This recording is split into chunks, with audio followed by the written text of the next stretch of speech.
El debate presidencial marcó la entrada formal del tema Venezuela en la campaña electoral ecuatoriana, cuando la candidata correísta Luisa González respondió: necesito reconocer al gobierno de Nicolás Maduro para poder devolver a los venezolanos que tú permitiste, en alusión a Daniel Noboa, que ingresaran de forma irregular y desordenada. Según ACNUR, en Ecuador viven más de 500.000 venezolanos. El 34% de este grupo ha sido víctima de violencia o rechazo en el país. Todos ellos son parte de la crisis humanitaria de Venezuela que ha causado la salida de 8 millones de personas. ¿Qué implica reconocer al régimen de Nicolás Maduro? Lo analizaremos en contacto directo con la abogada Gabriela Guerrero, docente de la Universidad San Francisco de Quito, internacionalista, directora ejecutiva de la Fundación La Politeca, y César Febres Cordero Loyola, analista político. Buenos días a ustedes, bienvenidos a Contacto Directo. Quisiera empezar con usted, Gabriela. Ecuador es un país cuyos gobiernos, por excepción, desde el retorno a la vida democrática, han expresado simpatía o apoyo por regímenes antidemocráticos, por dictaduras. Ocurrió durante el correísmo, cuando no se hicieron ningún problema en manifestarse a favor de Irán, de la dictadura de Assad, en Siria, de Gaddafi, de Bielorrusia, del mismo Maduro. ¿Cómo afecta el relacionamiento del país con el resto del mundo esas filiaciones temporales con los carniceros del mundo? Muy buenos días, Lenin. Muchísimas gracias. Creo que tenemos que estar conscientes que Ecuador está en el mundo, ¿no? Entonces esto significa que hacia donde vaya ese gobierno también vendrán las políticas públicas que les acompañen. Creo que en torno, por ejemplo, al régimen correísta hemos tenido claro cuál es el panorama y también cuál ha sido el tipo de apoyo que ha buscado en términos internacionales. Hay que preguntarnos también si es que esto cerrará otras posibilidades, como vendría a ser, por ejemplo, una relación con Estados Unidos. No cerrar del todo, por supuesto, pero sí tendrá ciertas implicaciones, tal vez en términos de sanciones, tal vez en la vista como vemos con organismos internacionales, con cooperación internacional y multilaterales, que es algo que ha tratado de rescatar Ecuador en los últimos años, y eso también dará un panorama sobre dónde va el Ecuador, digamos, en términos también de relaciones bilaterales, ¿no? César, antes del correísmo, otros mandatarios como León Febres Cordero, Rodrigo Borja o Gustavo Noboa tuvieron amistad o recibieron en el país en visita oficial a personajes totalitarios como Fidel Castro. No necesariamente porque compartieran los excesos en la ejecución de su ideario político, sino más bien por el mito que acompañaba al personaje. ¿Hay dictadores buenos y dictadores malos? Buen día, Lenin, a usted, a su audiencia y por supuesto a Gabriela. El deber de un presidente de la República es primero velar por los intereses de su pueblo. Pero eso no significa, sobre todo cuando somos una república democrática que conoce, entiende los derechos humanos y los garantiza, y que se entiende también como parte de una patria grande, que de hecho es el discurso generalmente de los gobiernos izquierdistas, una familia de naciones americanas. Nuestros gobiernos no pueden estar separados de los intereses también de nuestros países hermanos. No podemos pensar en materia de seguridad o cooperación si no tenemos otras democracias prósperas alrededor de nosotros. Y no podemos ignorar los derechos del resto de la humanidad, ¿no? Somos parte de un momento y de un proceso histórico. Ahora, hay dictaduras en la región a las que sí podemos presionar y otras a las que no. Estamos muy lejos de cambiar las cosas en Cuba, pero en Venezuela hay un movimiento democrático activo en la lucha que ha cometido varios errores. Muchos errores para mí porque su imaginario se limita, se circunscribe a las demandas de la diáspora en Miami, de venezolanos y de cubanos.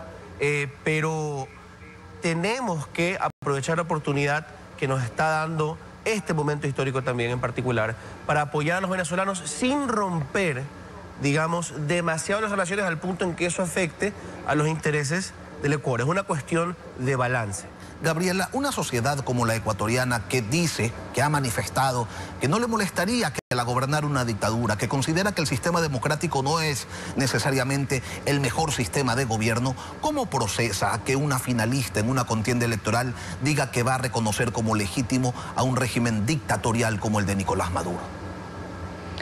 Muy probablemente nos hace pensar también hacia dónde va el Ecuador, ¿no? Creo que el panorama hacia un gobierno autoritario está sobre la mesa, sobre todo no solo en estas declaraciones, repito que han sido declaraciones repetitivas, simplemente se ha enfatizado también a través del debate algo que ya ha venido dándose a lo largo de estos años, declaraciones inclusive del expresidente Rafael Correa que los tenemos latente dentro de redes sociales. Creo que simplemente estamos afirmando una declaración que ya la conocíamos y que hoy ha salido en este espacio de cadena nacional y que ha quedado reafirmado una vez más. Y también eso nos hace pensar cómo va en relación al término de derechos humanos, que ha sido una de las problemáticas importantes, al tema migratorio, que ha sido una de las problemáticas importantes. Y de nuevo, estamos tendiendo hacia un espacio donde estamos construyendo este autoritarismo, porque no estamos tampoco respetando las normas. Creo que eso lo vemos en el panorama general, independientemente también de cuál sea el candidato, ¿no? Pero creo, una vez más, son afirmaciones que ya se han hecho a lo largo, no ahora, sino inclusive desde periodos de gobiernos anteriores. Si lo ponemos al revés, César, sobre esa misma sociedad que no distingue entre democracia y dictadura, que señala prácticamente que le da lo mismo, ¿se puede decir que no le importa el que exista un aspirante a la presidencia de la República que asuma la postura de decirle no a un dictador como Maduro? ¿Este tipo de manifestaciones y de discusiones tiene un impacto electoral o no? Yo creo que hay una clara estrategia de parte del correísmo y que están entendiendo la diferencia quizá entre estas elecciones y las anteriores. El correísmo ha tenido muchos problemas en jugar a la defensiva. Ha tenido que lidiar con la estigmatización, por ejemplo, que tiene en torno a la corrupción frente a importantes segmentos de la población. También en cuestiones democráticas, en cuestiones de política exterior, como la venezolana, que la sentimos más por la migración, por la presencia de muchísimos ciudadanos venezolanos en el Ecuador, ¿ya? Y eso no les ha permitido exponer sus propuestas. Pero en esta ocasión y en el anterior debate que vimos, una Luisa González que quizá decía con su equipo: no tengo suficiente tiempo para quitarme eso encima. Lo mejor que puedo hacer en unas pocas semanas es arrastrar a Noboa hacia ese punto y tratar de hacerlo perder la ventaja. ¿De qué forma? Primero, recordemos que esto no es aislado. Ya venían hablando del tema Venezuela. ¿En qué sentido? En el sentido migratorio. Salieron noticias falsas, por supuesto, de segmentos que por lo menos trataban de favorecer al correísmo. Pero Luis hablando de hacía la loca y se daba las vueltas cuando le decían, pues, usted reconoce al gobierno de Maduro. Decía, no, eso que lo resuelvan los... Es que justamente eso es lo que quiere dejar a un lado. Se quiere centrar en la migración. ¿Y qué quiere decir? Desde hace tiempo están empujando desde ese lado esto. Que Noboa va a recibir a más y más migrantes venezolanos, sabiendo que hay un rechazo a la migración en general en este país, y antes de los venezolanos era con los colombianos y con otras comunidades. Porque así se comportan las poblaciones de los países que están, o se sienten por lo menos, bajo una amenaza o una crisis de seguridad económica. Buscan señalar al extranjero. Entonces Luisa González quiere decir, me estás atacando a mí por ser amiga de Maduro, ahora te ataco a ti por ser amiga de los migrantes o de los políticos de oposición que apoyan a los migrantes. Se dio eso cuando tuvimos la visita aquí al Ecuador de Edmundo González, y que recibió lo que recibió el presidente en la Plaza Grande. Lo otro, ¿verdad? ¿Por qué atacar en este momento y por qué a lo mejor les puede servir? Porque también atacó, por ejemplo, al presidente en cuestión de Noboa Trading, su familia, la presidenta del movimiento ADN, porque dice, probablemente el correísmo, el presidente es presidente candidato. Antes no me sirvió atacar a Moreno cuando estaba Lazo, a Lazo cuando estaba peleando con Noboa, pero ahora Noboa es presidente en gestión y Noboa es el candidato contrincante. Entonces no creo que debamos entender tanto lo que hace el correísmo como su alianza ideológica con Venezuela o su dependencia de Venezuela, porque Venezuela recibe a Fernando Alvarado y a otros correístas. Les da trabajo y les hace pago. Correcto, sino que también se suma que hay una campaña y hay una clara estrategia de campaña. Si llegara a ganar la candidata González la presidencia y reconociera, como lo ha señalado, al régimen de Maduro como legítimo, pese a todas las inconsistencias que el mundo ha observado, Gabriela, ¿qué consecuencias internacionales podría tener esto para Ecuador? Usted decía hace un momento, se podrían afectar las relaciones con Estados Unidos y con el resto del mundo. ¿Qué pasaría? ¿Qué podría ocurrir? Muy probablemente ciertas relaciones que hemos tratado de rescatar, digamos, a lo largo de este periodo presidencial también se vean un poco afectadas, ¿no? Relaciones tal vez con gobiernos de centro derecha, la cercanía que se está tratando de buscar también con gobiernos como el de Argentina, y se retorne tal vez a los gobiernos de izquierda, donde ya ahorita como candidata, por ejemplo, Luisa González ha hecho ya ciertos acercamientos, ha estado bastante, digamos, en relación con gobiernos con ideologías más similares, ¿no? Entonces, probablemente se vuelva a migrar hacia ese espacio y se busquen relaciones más fuertes, por ejemplo, con México, que ha sido también una de las declaraciones constantes que ha hecho, y se deje de lado, como menciona cuestiono todo aquello que venga a ser un poco más hacia centro derecha. Probablemente también se tratará de dejar a un lado los posibles alianzas que se hace, por ejemplo, con la lucha contra el narcotráfico con Estados Unidos, y se busquen otros actores. México podría ser, por ejemplo, ese actor principal con el que ahora se haga la lucha en torno al narcotráfico. Que sería terrible, ¿no? Dados los antecedentes y el fracaso clamoroso de México precisamente en el combate a ese mal, al del narcotráfico. César, Estados Unidos de a poco le va cargando la mano a aquellos países que negocian con Venezuela, que tienen algún tipo de relación con el gobierno de Nicolás Maduro. ¿Considera usted que un eventual gobierno correísta tendría el tino, la delicadeza para, más allá del reconocimiento anunciado, mantener la relación con Estados Unidos la relación con Venezuela sobre los márgenes diplomáticos, cuidándose de no incurrir en las prohibiciones que los mayores socios comerciales del mundo le imponen a ese país? ¿O más bien por el contrario, se apalancarán en lo viejo, en esos abstractos conceptos de soberanía, en la amistad o en los intereses personales que señalaba hace un momento usted que tiene el correísmo con la dictadura venezolana? Bueno, si bien el gobierno de Trump, esta segunda administración Trump, presenta un riesgo para muchos países que tradicionalmente son aliados americanos o tienen gobiernos que uno esperaría que sean aliados de los Estados Unidos, este gobierno pragmático de Trump, pero también con confrontaciones a la interna, puede presentar una cierta oportunidad para un gobierno de izquierda. Porque la situación de Venezuela es complicada. Sí, el presidente Trump hace poco anunció una sanción indirecta, secundaria. 25% de tarifa a quien compre o comercialice el petróleo y el gas venezolano. Pero no olvidemos que hace muy poco el enviado del presidente Trump estaba en Venezuela dándose un abrazo con Maduro, que luego reconoció en una entrevista en Estados Unidos que le estaba dando un regalo a Maduro al hacer eso, como parte de una negociación, porque lo que quiere Trump hacer es cumplir con una de sus agendas principales domésticas al interior y sacar a los migrantes. Entonces necesita buenas relaciones con Venezuela para eso. Ahora, ¿qué pasa? Hay un lobby fuerte en contra de Venezuela dentro del Partido Republicano. Y hace unas semanas, en febrero todavía, se pasó una resolución presupuestaria muy importante para el gobierno por 3 votos. Esos 3 votos eran latinos. Esos 3 votos, dice la prensa americana, Díaz Balart, Salazar y Jiménez, le dicen a Trump: yo te doy los votos para esta resolución, pero tú empiezas a sancionar a Venezuela. Y se cayó un acuerdo petrolero. Entonces, tenemos que reconocer que el gobierno de Trump es realmente menos ideológico en temas de política exterior, más pragmático, y bajo ese escenario hay más espacio de maniobra, incluso para un gobierno que uno esperaría, como un gobierno de izquierda en Ecuador, que se pelee más con ellos. Gabriela, otros países con gobiernos de izquierda como Brasil, Chile o la misma Colombia han expresado reparos sobre lo que ocurre en Venezuela, y la justificación que ha dado la candidata González sobre los motivos que la llevarían a reconocer a Maduro como presidente legítimo no soportan pues el menor análisis. Entonces, ¿se puede identificar qué es lo que realmente los llevaría a orillarse en ese respaldo? Y yo comparto ahí un poco las palabras que ya nos ha dicho César hace un momento, y creo que la estrategia política en campaña es fundamental, ¿no?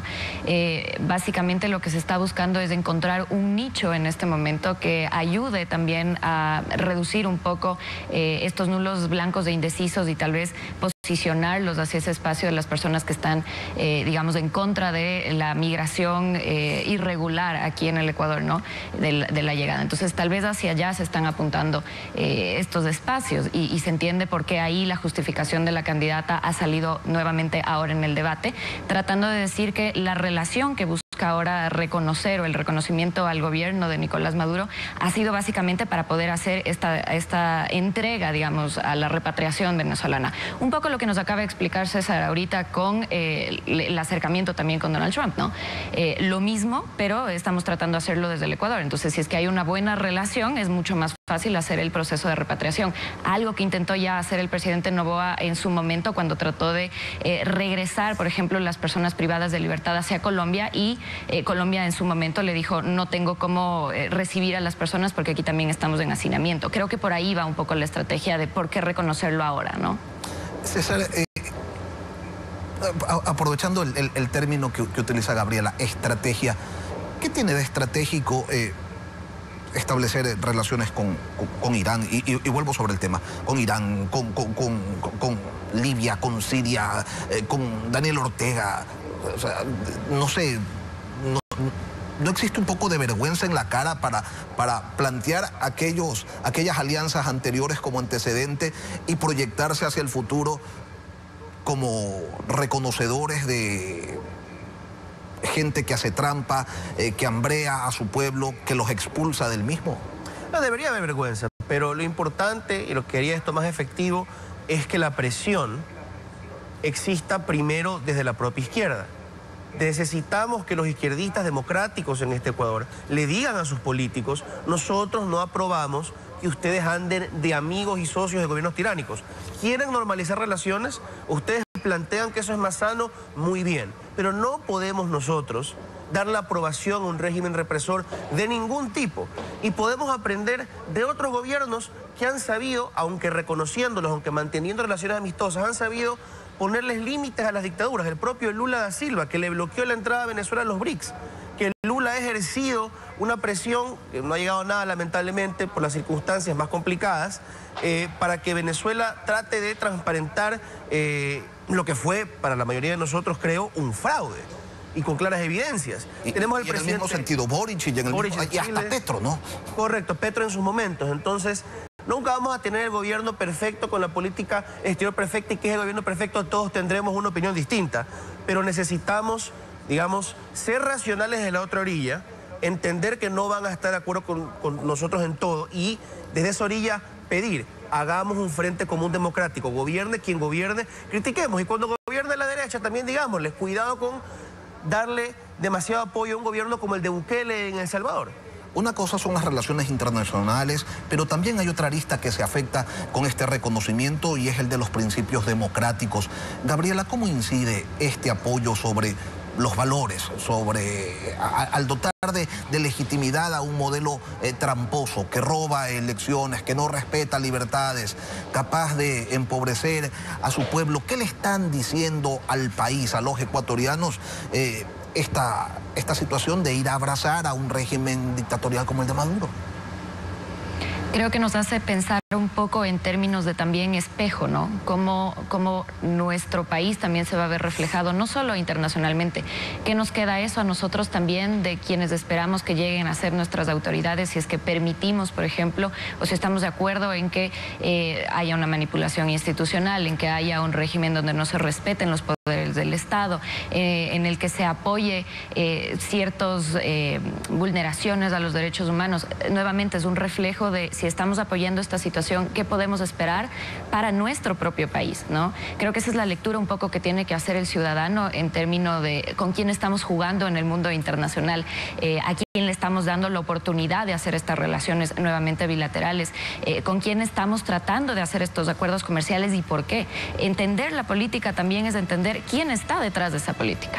César, quien abraza a un dictador, quien lo avala, quien lo reconoce, quien lo admira, quien lo defiende, ¿qué le puede ofrecer al Ecuador?